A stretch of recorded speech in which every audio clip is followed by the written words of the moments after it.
It's Nightjet, round 2. Same locomotive styling, different company. Will I have better luck? Let's find out.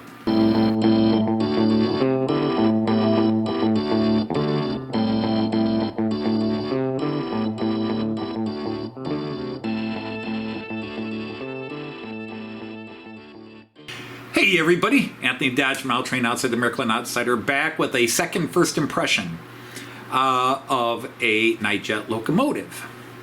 Now, just to briefly recap the situation. A week ago, almost 2 weeks ago now, I had done a video showing how I got this Jägendorfer Collection Nightjet in the special livery, the Starry Sky livery, that I wanted from the time they announced it in 2022, early 2023. I had put it on my wish list, but I never pre-ordered it because there were other things due out at the same time it was coming out that I wanted. Technically, I wanted more and served more of a function I was doing. And I just kept delaying getting it. Well, I finally, after a year and a half to 2 years, opportunity came up. I got it at half price, almost half price. Great deal. And it's a beautiful locomotive. It's still a stunning locomotive. The prettiest locomotive, most beautiful locomotive I've ever held in my hands. That's a personal judgment. You're free to disagree. But having said all that, it died. It was making an odd sound from the minute I put it on the track to run it in, after proper oiling and such. It just was making an awful sound, and I asked for suggestions from people. You gave me suggestions, so I looked at both of those. And while I was testing it to see if I could really pinpoint where the problem was, the bad design of the ski hit one of the turnout, and the motor died. It just, bam, dead. And that was it. Just absolutely frustrated with how poorly it was designed and the fact that it obviously had a bad motor in it. So be that as it may, I knew Roco, a company I trust, had made the same basic locomotive with the same livery a couple of years ago. As it is, it was 4 years ago that they released it. And I tried to find it. It took me a while just to get the proper model number for 3-rail out of Roco with the actual livery I was after. So I finally found it. It was Roco 78523. So I literally spent Tuesday, Wednesday, Thursday, and even part of Friday before my live stream looking at 100 to 150 shops, United States, Canada, that I know sell Roco, Continental, especially 3-rail products. Germany, Austria, Czech Republic, even a couple of Polish stores I know, French, Belgian, Luxembourg, Netherlands, Danish. Just shops that I know have a strong supply of 3-rail items, just to see. Even a couple of shops I went to my last trip to Germany, just by any chance do you have this Roco in stock? And no.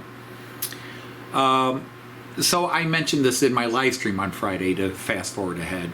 And I mentioned, yeah, if anybody does Continental models, or your shop you go to, whatever, could you please look for a Roco 78523?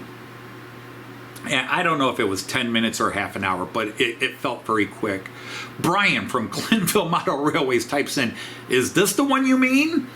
And I click on the link he put in the chat, and there it is, Roco 78523 in stock from this shop I had never heard of in one of the Toronto suburbs called the Scuderia 46. And the joke, of course, many of you saw, is I hemmed and hawed, and then I finally said, screw it, I'm buying it. So it's here. Roco 78523 3-rail Nightjet. So without any further ado, let's get it on the track, look at it. I got to run it in, and then we'll do the test. Unfortunately, I've set up for my Friday live stream, so I'm going to have to move some things and get them out of the way so that I can run it in and then do the up the incline test. So let's get on the track and take a look at it. here it is, out of the box and on the track. I love this livery. However, I will say the colors here are more muted than they were on the Jägendorfer collection. Comparing it to the Jägendorfer collection, the one way already I'm going to say it's not quite as good is the coloring. The colors on the Jägendorfer collection one were much more vibrant, but that's in some ways expected because Jägendorfer collection puts so much into their looks. They really do some of the nicest paint jobs and liveries of any model train company, and their Railjets, Austrian and Czech, are to me the best in the business, both mechanically and visually. But that said, obviously the real test is going to be, can this run? Which obviously we know the Jägendorfer one can't. So this particular one comes in at 485 grams. So that's about 10 grams lighter than the Jägendorfer collection. It does have 4 traction tires where the Jägendorfer only had 2.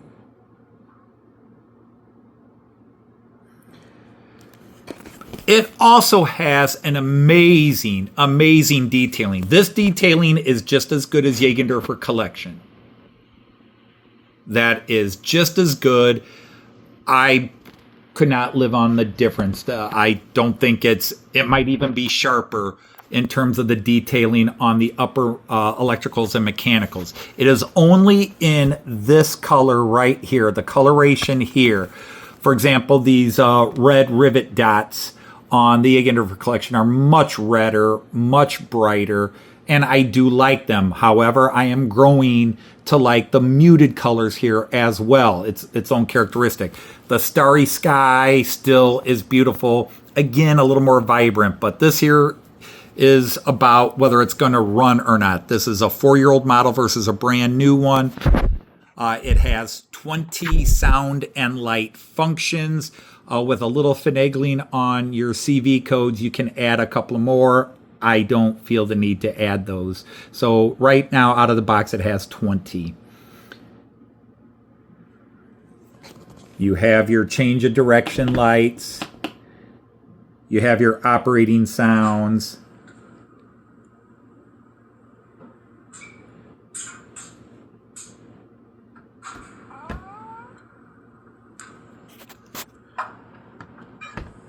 Coupling and uncoupling. So I'm not going to go through all of them. It's your basic ones: sanding, compressor, horns, short and long, high and low. It does not have station announcements or door opening and closing announcements, but I'm not going to miss those.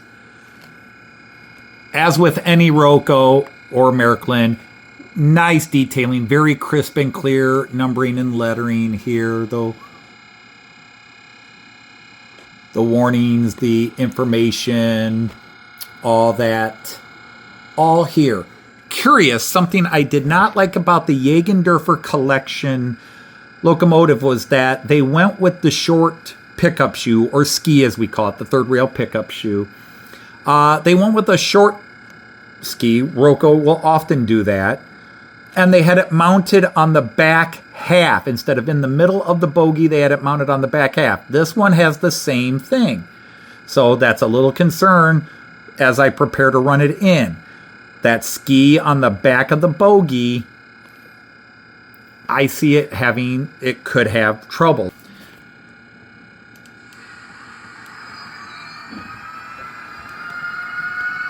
I have not run it in yet, but already there's no sound out of the motor, so already we're a step ahead. I just thought I'd do that while I was here to alleviate my fears. So just beautiful all the way around. Again, I I know I'm sounding disappointed. I'm not, but definitely in comparison, these colors are more muted, but it's the livery I wanted. It's a gorgeous loco, and it's still going to be the prettiest loco I have. I just love this livery. This is my favorite livery of any locomotive I have. That's a personal opinion.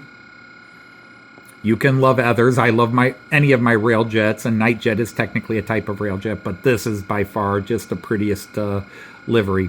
So I'm going to run it in, and then we will come back and give it the run up the incline and see how it handles that. So what will be about an hour for me will be a second for you.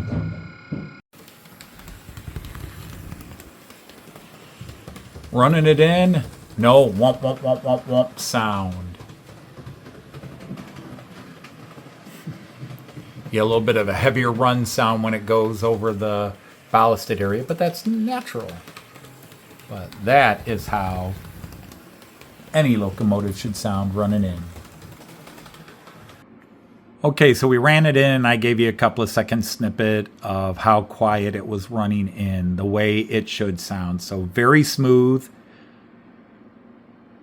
Now it's time for the incline test. So we're going to go ahead and turn it on.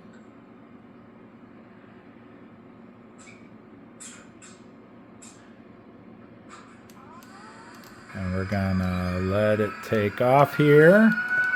Now I am actually set up for my live stream, so there's going to be a lot of competing views on here.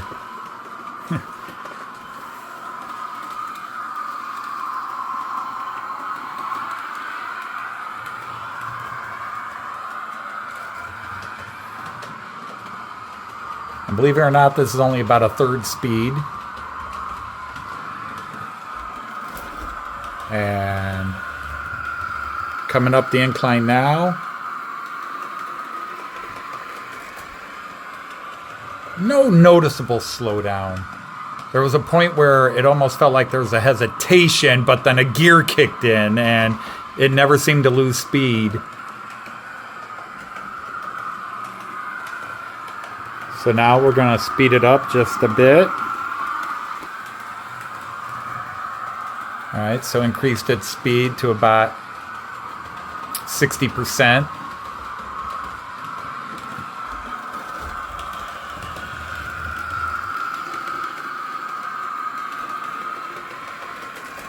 Fairly smooth. Now we just got to find some cars and let it test with them.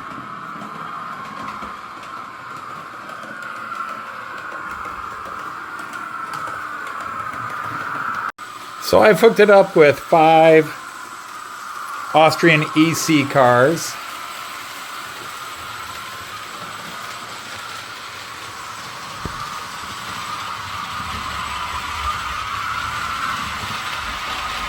And we're gonna let it go up the incline again. Yeah, I think there's a hesitation there, a bit of a slowdown, but it's still pulling strong. Slow it down just a bit.